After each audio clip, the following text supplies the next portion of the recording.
নমস্কার, আপনি দেখছেন যুক্তিকথা ইউটিউব চ্যানেল। এই রথযাত্রায় ৫ রাশির ভাগ্যে বদল। সুদিন আসছে, বাড়বে সম্পত্তি, আসবে সাফল্য। ভিডিওটি এক্কেবারে ছোট্ট ভিডিও, তাই অবশ্যই পুরোটা দেখুন এবং আমাদের চ্যানেলে নতুন হয়ে থাকলে সাবস্ক্রাইব করতে ভুলবেন না, কারণ এই ধরনের তথ্যমূলক ভিডিও আমরা প্রতিনিয়ত আপলোড করে থাকি। চলুন শুরু করা যাক। এই বছর রথযাত্রা ঘটবে অশ্বিনী নক্ষত্র এবং শুক্লপক্ষের দ্বিতীয়া তিথিতে, যা শুভ শনি ও বৃহস্পতি গ্রহের সন্নিবেশে ঘটছে। জ্যোতিষশাস্ত্র অনুযায়ী এই ধরনের যোগে বিশেষ কিছু রাশির ওপর সৌভাগ্য, অর্থপ্রাপ্তি এবং সম্পত্তি বৃদ্ধির যোগ তৈরি হয়। নিচে প্রতিটি রাশির ফলাফল দেওয়া হলো। বৃষ রাশি যোগ: রথযাত্রার দিন চন্দ্র এবং বৃহস্পতির শক্তিশালী সঙ্গ। ফলাফল: জমি বা সম্পত্তির কেনাকাটা, পুরনো মামলা জেতার সম্ভাবনা।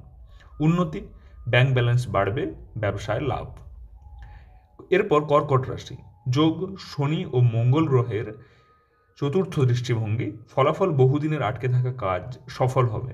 উন্নতি: নতুন গাড়ি বা বাড়ি কেনার যোগ প্রবল। এরপর কন্যা রাশি যোগ: রবি ও শুক্রের সান্নিধ্যে আকস্মিক লাভ। ফলাফল: হঠাৎ অর্থপ্রাপ্তি বা উত্তরাধিকার সূত্রে সম্পত্তি। উন্নতি: চাকরি ও উচ্চশিক্ষায় শুভ সংবাদ। এরপর ধনু রাশি যোগ: বৃহস্পতির তৃতীয় স্থান অবস্থান দৃষ্টিকোণে।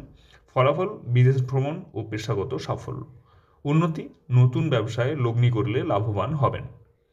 এরপর মীন রাশি যোগ: রথযাত্রার দিনে চন্দ্রগ্রহের অতি শুভ স্থানে প্রবেশ। ফলাফল: পারিবারিক সমস্যার সমাধান, মানসিক শান্তি। উন্নতি: নতুন ঘর বা জমির চুক্তি সম্পাদিত হতে পারে। বাকি রাশিগুলির জন্য সাধারণ ফলাফল।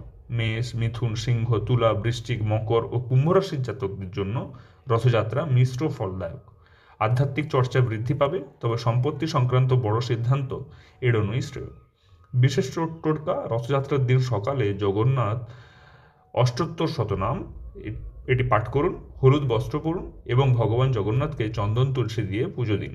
এতে জীবনে বাধা কাটবে ও সম্পত্তির উন্নতি ঘটবে। ভিডিওটি কেমন লাগলো অবশ্যই কমেন্ট করে জানাবেন এবং প্রয়োজনীয় মনে হলে আপনার পরিজনদের সঙ্গে শেয়ার করে জানাতে ভুলবেন না। দেখা হচ্ছে পরের ভিডিওতে, ততক্ষণ পর্যন্ত ভালো থাকুন। ধন্যবাদ।